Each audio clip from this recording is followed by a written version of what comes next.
Good morning, DCC, and welcome to another edition of Morning Coffee.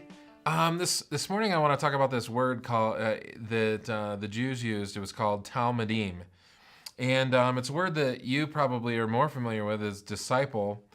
But I want to talk to you kind of where that word came from and a little bit of history. But I think it'll do us really good. So, when you think of ancient Israel, I don't know how many of you are familiar with a map, and where Jerusalem is and everything. But sometimes when we read the Bible, we get this idea that Jerusalem was like this center place of all things religious, and it's got the temple, it's got all these things. But the truth of the matter is, during the time of Jesus, the real religious people, the people who were learning the law day in and day out, were actually on the northern side of Galilee in areas like Capernaum, Bethsaida, and let's see, Caesarea.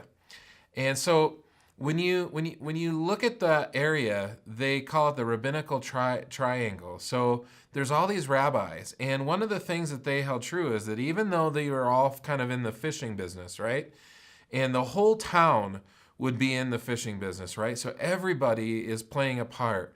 The men, the women, the kids, everybody's kind of learning that. And most often, you'd kind of follow up and follow in your dad's footsteps. If you're a man, you'd follow in your mom's footsteps. If you were a girl, and you would do those things. But what was even more important part of that culture was that as young kids, they would get taught the Talmud. They'd get taught from the scroll, right? And the rabbi would come out and he would hold it up, and they would touch it, and then they'd touch their lips, and to kind of signify this is something that we want to eat. This is something that we're excited about. We want to devour what's in here.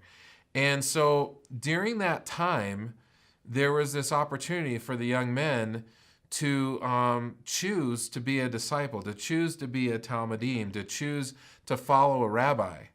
And so while that process was going on, the rabbi, when he kind of made his choice, was basically saying, I think you have the ability to be just like me.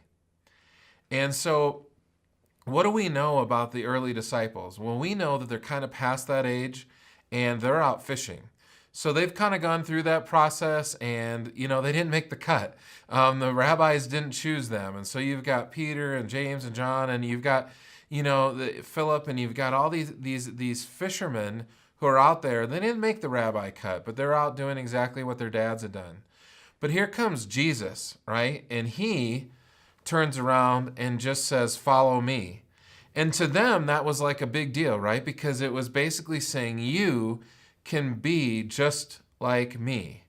And so sometimes I think we get this idea that these fishermen were uneducated, they didn't know anything, and different things like that. And that's certainly how people in Jerusalem viewed them. But the cool thing about it is Jesus came and approached them and said, listen, I believe that you have what it takes to follow in my footsteps. I believe that you have what it takes to accomplish great things, and I want to disciple you. And so that is where he called a bunch of his disciples from that northern area of Galilee.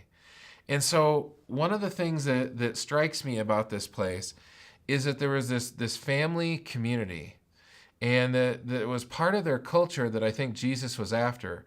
When we go into Acts 2:42 and following, you have Peter, and it's the beginning of the church, and he's preached the sermon on the day of Pentecost, and you have all of these people who convert to Christianity for the first time, and the church begins. And in verse 42 and following, you see that they are breaking bread from house to house, and they're meeting with one another, and they're sharing everything in common.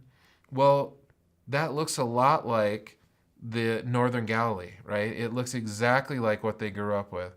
They all had families that were close-knit families, and they would be in those cities, and they would be a fishing village, and they would share meals together. They would break bread with one another. They had adjoining rooms kind of in everybody's home, and everybody was family. They probably played together. They grew up together. They fished together. And so there was this togetherness. And I think that, that's no small matter. Jesus wanted to see that type of culture brought into the church. So I hope that you understand when we say, like, your story's safe here, you belong here at DCC, I hope you really feel a part of that. And I hope that you go out of your way to make other people feel comfortable too. because it is super important. I know that sometimes church can be this big place and we've got hundreds and hundreds and hundreds and thousands of people that are coming on a weekend at services and different things like that. But ultimately, we want to make sure that everyone feels like they have a place there, that they feel at home, that they have something in common with us. And so today, I don't know who's going to be brought into your path. Maybe it's just one of your sons or daughters, or maybe it's a coworker. Maybe it's just a friend that you are meeting today for coffee or hanging out with. But if you could do something for me, if you could go back and think about, how do I make that person feel at home? How do I show them love? Because I think that's one of the most beautiful things about these disciples that come from Northern Galilee. They brought a culture into the church that Jesus wanted, not just back then, but he wanted us to continue today. And that is to make people feel like they belong, that they're family. So I hope you do that today. All right? Have a good day.